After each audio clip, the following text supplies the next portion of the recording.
kì í ṣe Nàìjíríà nìkan ni wọ́n ti ń pa àwọn terrorists ò tọ́nà fẹ́ stop jihadists o bí mo yé bẹ́ẹ̀ sọ̀rọ̀ lọ́wọ́lọ́wọ́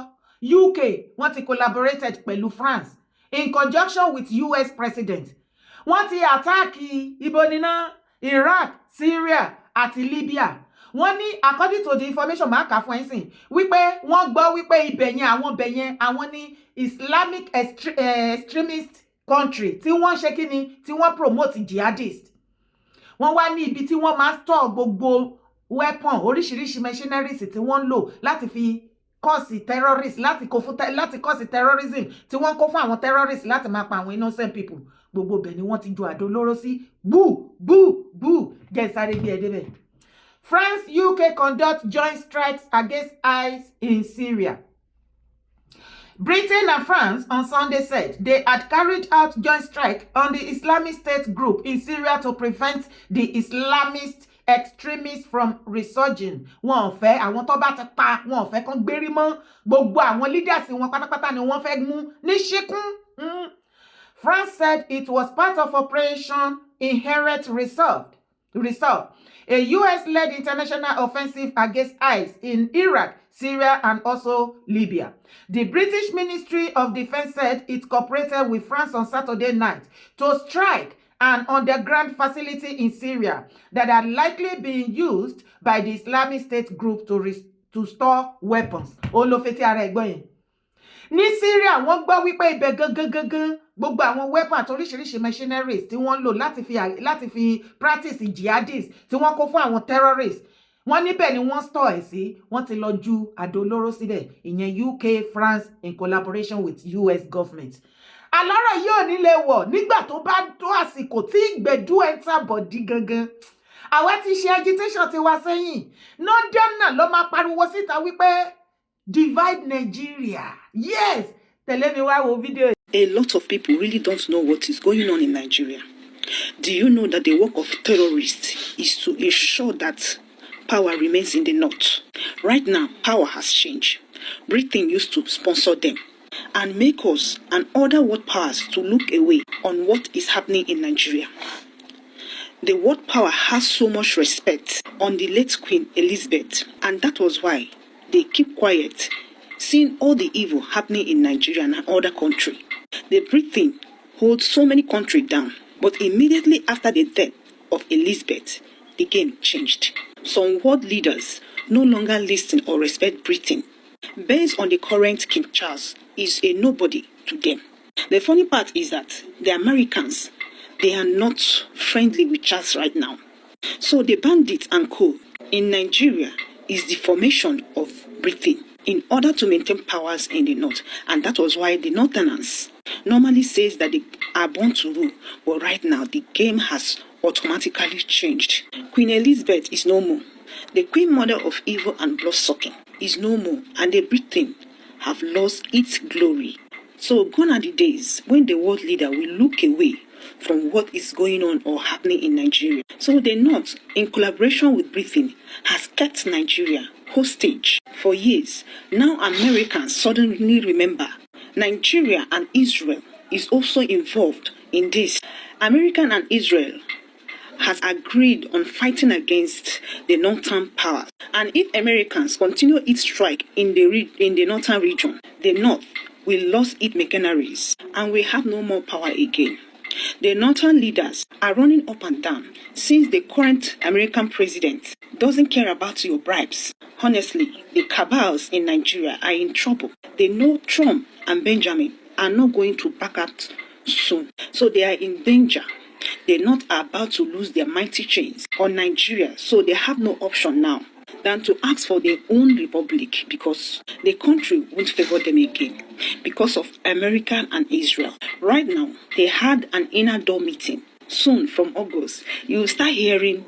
divide Nigeria up and down. The North will start agitating for division of Nigeria. God bless Donald Trump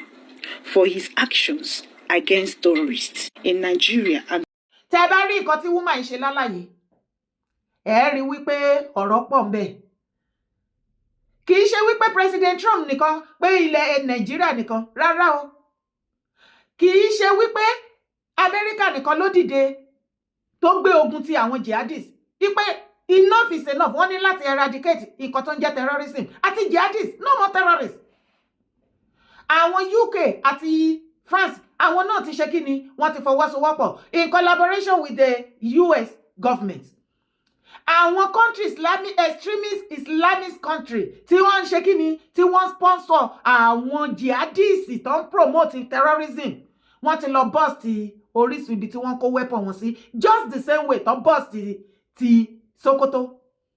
Wọ́n ti ṣe kíní yẹn fún wọn. Ebo ni mo kà fún yín lẹ́ẹ̀kan yẹn. Wọ́n ti ṣe kíní yẹn fún wọn.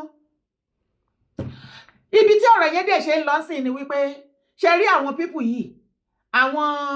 extremists yìí, wọ́n fẹ́ Islamize the whole world. Ìwọ tó wà ní Europe àgàgà, farabalẹ̀, ṣé mo parọ́? Tó bá wà ní Germany, ṣe borí pọ́n ti ń ṣe protest, wọ́n bèrè fún, wọ́n demand fún Sharia. Ẹ máa wò wọ́n from Iraq, Iran, Libya, Syria, Afghanistan, gbogbo ẹ̀. Wọ́n á sá wá, wọ́n kógun jara wọn ara ni wọ́n bẹ̀. Wọ́n fi ẹ̀sìn, wọ́n fi nira wọn léèmọ̀, wọ́n fi hanra wọn léèmọ̀. Wọ́n wá sá wá sí European country. Tó bá ti wá débẹ̀ tán, wọ́n máa form ẹnu, wọ́n máa form. The next thing, wọ́n ti bẹ̀rẹ̀ wèrè. Wọ́n bẹ̀rẹ̀ nǹkan tó ń ṣe níbi tó wà, tó ń lé wọn kúrò bẹ̀. Wọ́n tún ti bẹ̀rẹ̀ níbi tó tún lọ forí pamọ́ sí. Èpè já àwọn people yìí. Ní ibi tí ọ̀rọ̀ dé dúró sí, àwọn western leader wọ́n ti foríkorí, wọ́n ti ṣe meeting wípé àsìkò ti tó láti eradicate gbogbo jihadists tó jẹ́ sí wípé àfàìmọ̀ kó má jẹ́ wípé ogun third war ló fẹ́ ṣẹlẹ̀ yìí o. Ogun yẹn ó dẹ̀ pé ó ń fọ́ọ̀mù ẹnu báyìí. Kọ́lọ́n kó ṣàánú gbogbo wa ní àmọ́ ibi tí ilẹ̀kẹ̀ má já sí, ilé má já síta, ibi tí ilẹ̀kẹ̀ yìí máa já sí. So kì í ṣọ̀rọ̀ Nàìjíríà nìkan, it's not about Nigeria. Gbogbo ẹ̀ ń lọ́lù lójoojúmọ́ ni. Tó bá ti wà neutral, wàá máa gbọ́ òtítọ́ àwọn nǹkan tó ń ṣẹlẹ̀ tó yẹ kó mọ̀. Ṣé àmọ́ ipá àwọn Bìrìtìkó kòkòrò gbé nǹkan mi ṣara wúyẹ́ ni wọ́n, nǹkan oníkan náà wọ́n máa mú, wọ́n máa kó, wọ́n máa ẹrọ́ mi ìrọ̀rùn lọ́bẹ̀ magí ni. Àwọn Islamic country wọ́n bẹ̀rẹ̀ sí ní send owó sí wọn, wọ́n ń ṣe oríṣiríṣi fún wọn ní support, wọ́n gbà, wọ́n rọ̀ mí. Bí mo yẹ bẹ́ẹ̀ sọ̀rọ̀ ibẹ̀ ní British, ní Bìrìtìkó wọn bẹ̀. Nínú gọ́ọ̀mẹ̀ntì wọn, UK government, àwọn Muslim ti pọ̀ jù bẹ́ẹ̀, àfàìmọ̀kọ́ mẹ́yẹ̀ pa àwọn náà dominate ibẹ̀ sìn. Wọ́n ti ń demand fún Sharia law. Àbírá ni mo pa yín tẹ́ wà ní UK, tẹ́ bá, wọ́n ti pọ̀ bàjẹ́, gbogbo ìgbésí ayé wọn tó máa ń béèrè fún, gbogbo everything náà ti ń béèrè fún ní UK. Ibẹ̀ nìkan kọ́ là ń lọ. Ṣẹ́dẹ̀ mọ́ ipá àwọn Bìrìtìkó yìí náà, àwọn ni wọ́n support àwọn Arẹwà, àwọn Fúlàní Nàìjíríà. According to the history, wọ́n nígbà tí wọ́n máa gbé Nàìjíríà lẹ̀, ọwọ́ wọn náà gbé sí wípé ẹ gbà. Hence tí wọ́n fi claim wípé born to rule, àwọn ni wọ́n handle Nàìjíríà lé lọ́wọ́, àwọn ni the owner. Tó bá dẹ̀ rí bí wọ́n ṣe ń ṣe sí àwa Saudana, wọ́n hùwà wípé àwọn ni wọ́n nílẹ̀, àwa ayálégbé ni wá, bẹ́ẹ̀ ni wípé àwọn ni landlord, àwa ni tenant. Tábà adẹ̀sọ wípé a ṣe mọ́, a fẹ́ dá dúró, a fẹ́ lọ kọ́ ilé títí wá, ẹ̀yin máa mú ilé yín lọ, wọ́n ní kò ṣeé ṣe o. One Nigeria is not negotiable. Bóyá one Nigeria máa wà negotiable, bóyá kò ní wà negotiable. A ti jọ kẹsẹ̀ kọ́bọ̀ ṣòkòtò kan náà, torí bí o ṣe ń gbọ́ fídíò yìí lọ́wọ́lọ́wọ́, mo ní nọ́ọ̀tì ò pé mọ́. Ẹnu wọn ò kò mọ́, ẹni orí yóò dilé. The fear of Trump is the beginning of wisdom. Tó bá yí ẹ bó ṣe ń lọ. Torí ó dẹ̀ pé wọ́n máa bẹ̀rẹ̀ sí ní wá máa gbé àwọn tó ń promote terrorists, jihadists ní northern part of Nigeria. Wọ́n ṣe meeting Arẹwà kíní wọn lẹ́nu ọjọ́ mẹ́ta yìí. Àwọn traditional rulers wọn ló kún bẹ̀. Gbogbo àwọn governor wọn fẹsẹ̀ fẹ́ wọn ò máa wá o. Àbẹ̀rù bá wọn kọ́ máa kí Trump má jọ àdó olóró sáàrin wọn bẹ̀. Wọ́n ya yọjú níbo. Ṣo wá fẹ́ gbọ́? Ṣo fẹ́ gbọ́? Wàhálà ìwà àtẹ̀mí ò já sí lásán. Gbogbo àdúrà tá ń gbà ní gbangba, àtẹ̀lé tá ń gbà ní kọ̀kọ̀. Kò kúkú lọ lásán, Ọlọ́run ń gbà, onílẹ̀ ń gbà, gbogbo ẹbọ, gbogbo ètùtù, àló ń gbà. Torí níbi tí ọ̀rọ̀ yìí lọ. Northern náà máa bọ́ síta, ṣẹ́rí agitation Northern pé wọ́n fẹ́ dá kán pé Nàìjíríà, kán divide Nàìjíríà. Ó máa ní agbára ju ti Biafra àti Yorùbá nation join together. Ìdí ni wípé ṣebí agbára power Nigeria as a country tó wà lọ́wọ́ wọn náà ṣe sọ, one Nigeria is not negotiable, one Nigeria is not negotiable, nobody can divide us. Ẹ tún gbọ́ nǹkan tó jọ bí àmọ́ náà ti not níbo wọn bí ìyẹn èèyàn. Ẹ̀dẹ̀mọ̀ nísìnyí tí kinní yẹn ti ṣẹlẹ̀ sí wọn bẹ́ẹ̀ láti Christmas day yẹn títí di bá ṣe sọ̀rọ̀ ní kinní yẹn ṣàlàyé àwọn náà yarí o, àwọn náà ń pa àwọn Northern bẹ́ẹ̀ o, gbogbo ẹ̀ ṣàǹdojúrú lọ. meeting lọ lóríṣiríṣiríṣi ọ̀pọ̀lọpọ̀ ní o gbogbo meeting tí wọ́n ń pè ọ̀pọ̀lọpọ̀ ló sá tí wọ́n attend meeting because ẹ̀rù ń bá wọn kọ́ má tún lọ ju kíní yẹn bíi ti Sókótó kí gbogbo wọn má bàa bẹ̀ lọ àbí kẹ̀kẹ́ àwọn èèyàn ti rí bí Trump ó yẹ lọ àrẹ́sì President Maduro ní ṣẹ́kún àti ìyàwó ẹ̀ nọ́dá náà wà níbẹ̀rù àṣé wọn ti ẹ̀ lágbára lẹ́wádùn kòkò mọ́ wa láti 1960 tá ti gba independent nǹkan ṣe o àwọn Southern ẹ̀ wake up kẹ́ àṣírí àwọn náà ti tú kò sí kankan mọ́ wọ́n ti dẹni yẹpẹrẹ ọ̀run ti sọ wọ́n di yẹpẹrẹ èèyàn lásán bẹ́ẹ̀ ni agbára tó wà lọ́wọ́ wọn tó fi ń dúnkòkò kò pé mọ́ gbogbo àwọn Islamic country tí ó ń báàkì wọn up tó ń báàkì bíi Sultan of Sokoto El-Rufai gbogbo wọn Shettima every one of them tó fi ń ṣe bí ọlọ́run tí wọ́n fi promote jihadist àti terrorism nínú Nàìjíríà àwọn yẹn ni western world làwọn náà ti ń bọ́ọ̀sì wọn ṣẹ́mu pé bó ṣe ń bọ́ọ̀sì wọn bẹ̀ yẹn ìmọ̀ wọn ò ní jọ ọkàn wọn ò balẹ̀ okùn báyọ̀ kan tí wọ́n ṣe fẹ́ balẹ̀ tó fi máa support àwọn tó wà ní Nàìjíríà ṣe rí wípé gbogbo ẹ ti di iṣu atayanyan ya pẹpẹ skata mo ní àsìkò àbọ̀dún ìgan lọ́lọ́run fẹ́ ṣe kínní ni èmi rí oríṣiríṣi nǹkan gbogbo nǹkan tó ń pa wá lóògbé tá ti jàjàjàjàjà àbí ìrọ̀rùn ló fẹ́ padà bá dé ni àní agitation pé kán pé Nàìjíríà ti nọ́dánà ó máa brutal ó máa ní agbára fakíkí ìwé àtẹ̀mí máa fọwọ́ lẹ́tà máa pé wọ́n máa mú Tinubu mọ́lẹ̀ dáadáa báyìí pé kí Tinubu divide Nàìjíríà níbi tí ọ̀rọ̀ yìí ń lọ torí wọn trust ara wọn mọ́ wọn dẹ̀ mọ́ nǹkan tó fẹ́ ṣẹlẹ̀ next ibẹ̀ ni kọ́kọ́ là ń lọ ọ̀rọ̀ ìyá Ọ̀ṣun ti padà bẹ́yìn yọ òṣó ti gbọ́ ọ̀rọ̀ ìyá Ọ̀ṣun ti padà bẹ́yìn yọ bẹ́ẹ̀ ò lẹ́tún ṣe tó tún ti dé bí yìí ọ̀rọ̀ yìí mà ti wá dojúrò ṣebí mo rí online tẹ́sọ wípé wọ́n ti àrẹ́sì àwọn bíi mẹ́ta àwọn àfáà mẹ́ta báwo lè lè tún ṣe wá jáde wá tẹ̀lé mi wá gbọ́. Oye tí mo ti ń lọ nígboro wípé wọ́n dáná sunlé ìyá yìí àbí wọ́n dáná sunlé ìyá yìí kò sí nǹkan tó jọ bẹ́ẹ̀ o àwa àti ìyá yìí ayọ̀ àtàláfíà láti ń gbé for the past 20 years láti jọ wà láti jọ ń gbé tí ó sì sí. ẹ jẹ́ tí a bá rí yín gbọ́yé pẹ̀lú gbogbo àlàyé tí ẹ ṣe fún wa yìí ó ní pé ní kìí ṣe pé ní mùsùlùmí ló wá jó ilé ìyá yìí ní iná tá a bá gbọ́ gẹ́gẹ́ bí àlàyé yín tẹ̀ ń bá wa ṣe látàárọ̀ yìí sọ ẹlẹ́ẹ̀kejì ni pé ní orúkọ yín ẹ bá a dákọ yín fún gbogbo àwọn tí ń wò wá ní ẹ̀kan sí àdẹ̀tún rí àwọn ẹlòmíín náà ní ẹgbẹ́ yín tí wọ́n dúró tì yín àmọ́ bóyá torí awuyewuye yìí làwọn náà fi wá ni bóyá àwọn náà jẹ́ kan gbòógì nínú community ọjà gbọ́rọ̀ yìí ni yóò wá kí àwọn náà bá gbogbo àwọn tí wọ́n wò wá sọ̀rọ̀. n tó ṣẹlẹ̀ ni pé sẹ́ẹ̀rí mùsùlùmí ọ̀nà mùsùlùmí kọ́ ló jó léwu àáfàá àwọn náà àáfàá kọ́ ló jó léwu nígbà tí ilé yìí jó kó tó gbé panápaná dé àti community àti mùsùlùmí àti gbogbo kálukú láti jọ gádà kájọ pa iná ilé yìí tí wọ́n ti rescue bí ilé yìí sì lè jó ipò mo ti fẹ́ mú àwọn ilé mi tó àlẹ́gbẹ̀ẹ́ náà ọ̀pọ̀lọpọ̀ ìdìde gbogbo ará àdúgbò náà ni. ìjẹ́ nígbà tí ilé yìí ń jó tí àwọn èèyàn tú jáde ṣé a lè rí tọ́ka sí nínú àwọn ọmọ ìyá yìí náà tí wọ́n rí báwọn èèyàn ṣe ṣùgbà látara pé ní kí ilé yìí kó má jó. bẹ́ẹ̀ni inú àwọn ọmọ ìyá yìí náà bẹ́ẹ̀ tí òun náà sáré pé bí ó sì lè jó pẹ̀lú àwọn community àmọ́ òun àti àwọn tó ń ṣèwádìí wọ́n ti jọ kúrò láàrin wa nísìnyí. ṣé bí agbègbè ìsàlẹ̀ kókò ṣe rí ṣé ìyá nìkan ni ẹlẹ́sìn yìí ti ń gbé agbègbè yìí. òun nìkan kọ́ òun. ẹ dákọ bí àwọn bíi méjì. irú ẹni tá a kì í ṣe Sunday yìí tó bá wo ilé tó wà lẹ́yìn wa ń bẹ̀rẹ̀ Christian ló gbé bẹ̀ so àwọn Yorùbá tó wà ń bẹ ní sáìdì ọ̀làdó àlérèyà yìí tó yẹ pé ìpàtà tó jẹ́ ẹlẹ́sìn bíi irú tìyá yìí náà tí wọ́n ṣe ń bẹ̀ tá a ṣe jọ ṣe àjọṣepàdé community àjọṣe gbogbo ẹ̀ tí yóò dira wọn lọ́wọ́ látọ̀rí tó ti pẹ́. ìṣe jáde pé community kan náà ló kó gbogbo ẹ̀ pọ̀. ọjà àbọ̀rọ̀ kan ló kó gbogbo ẹ̀ pọ̀ ẹ̀ka kan wá níbi tí ṣẹlẹ̀ yìí ti ṣẹlẹ̀. kí wàá ní ọ̀rọ̀ tẹ ní fún ìjọba lórí pé àwọn mùsùlùmí ní ń dáná sun ilé àwọn ẹlẹ́sìn àbáláyé ní agbègbè ìlú Ìlọrin. tọ ìmọ̀ràn tẹ́mi kàn dé fún ìjọba ni pé Ìlọrin èyí sì ti máa fa wàhálà mùsùlùmí sì fa wàhálà a sì rí i pé ẹlẹ́sìn kejì náà fa wàhálà so ìmọ̀ràn tẹ́mi kàn dé fún ìjọba ni pé tẹ bá wò ní ìsìgbà tó ń ṣe ẹ̀yìn sìn àwọn èèyàn wa kan bẹ tí wọ́n ti mú àwọn èèyàn wa tí wọ́n sì mú yìí kì í ṣe pé bóyá àfa ọ̀nà àfa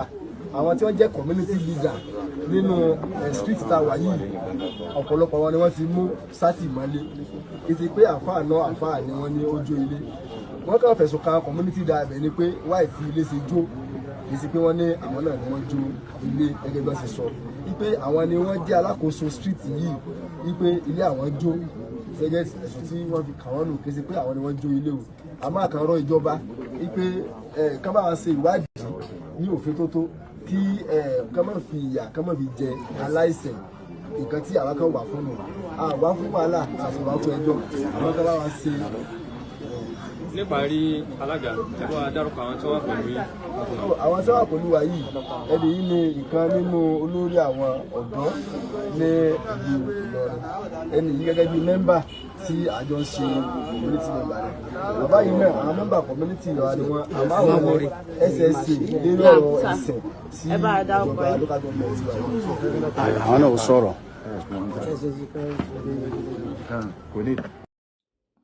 èwo ni ká wá bìlíìfù nú ọ̀rọ̀ yìí báyìí ìyá Ọ̀ṣun bọ́ síta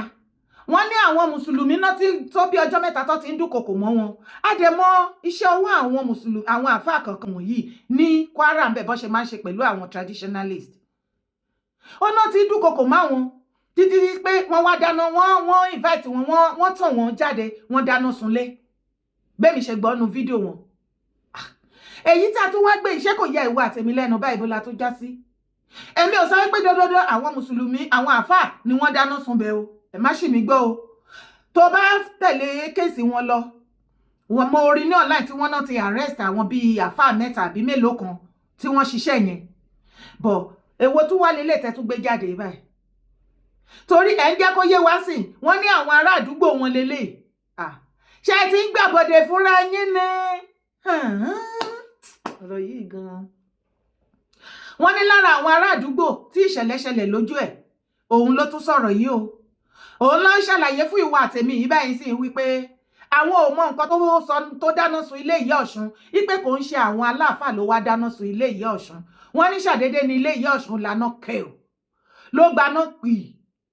wípé dọ́dẹ̀ pẹ́ panápaná tí wọ́n bá tètè pa iná yẹn ni ó ti ràn mọ́ ilé kejì ẹ tí ilé bá súnmọ́ra wọn ó ti di dandan ta ló dáná sun ilé Ìyá Ọ̀ṣun ṣé kìí ṣe wípé ẹ ti fẹ́ da kéèsì rú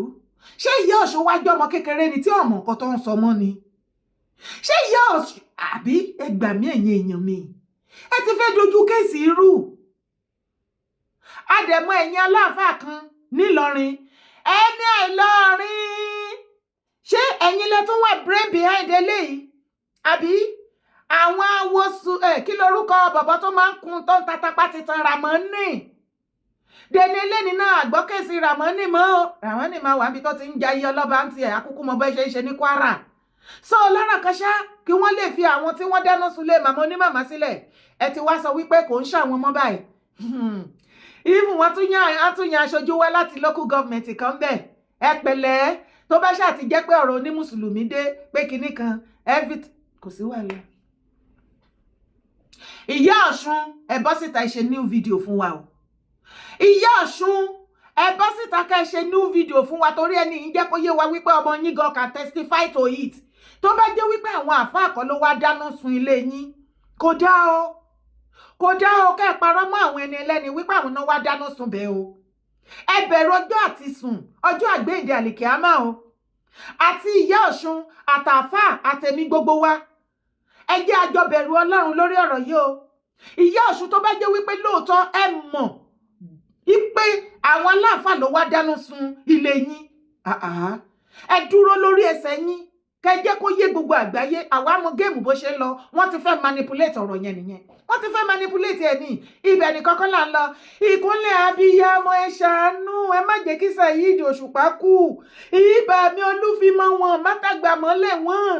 bàbá kí ló fa ikú what can fa ikú bíi báwo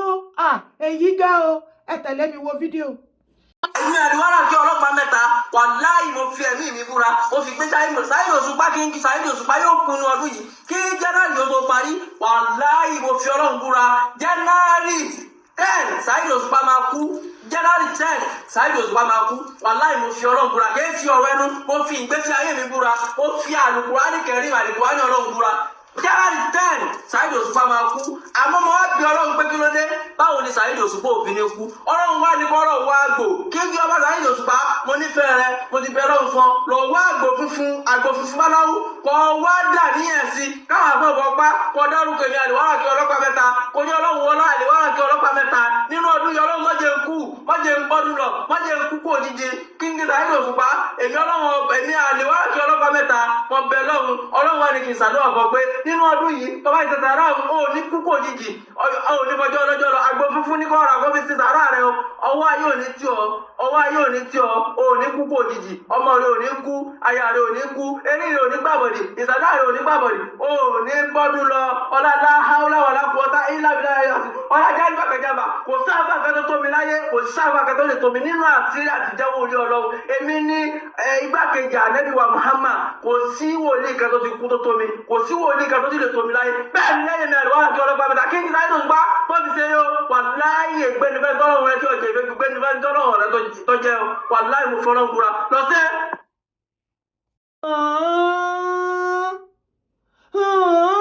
Ìkúnlẹ̀ abiyamọ torí ọlọ́run bírọ́dà yìí torí ọlọ́run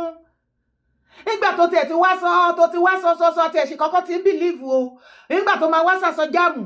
ó ní lẹ́yìn ànábì òun ló tún kàn kò tún sẹ́lòmíì mọ́ mi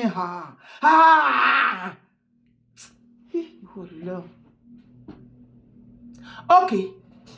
láti ìgbà tá ti wọnú ọdún tuntun sí gbogbo wa láti mọ̀ wípé prọfẹsì oríṣiríṣi ó máa jam ara wọn online ni kò sí gbogbo platform any app tó bá dé nísìn prọfẹsì ni bí àfà ti ń give tiẹ̀ bẹ́ẹ̀ lóníṣẹ̀ṣe ń give tiẹ̀ bẹ́ẹ̀ ni christian ń give tiẹ̀ kí ló dé àti ẹ̀wá mi lè ta fẹ́ believe tó bá wọrí YouTube wọ́n máa kọlù ẹ lù gbùgbùgbùgbùgbù oh I don't know but lórí Instagram Facebook TikTok everywhere prọfẹsì ni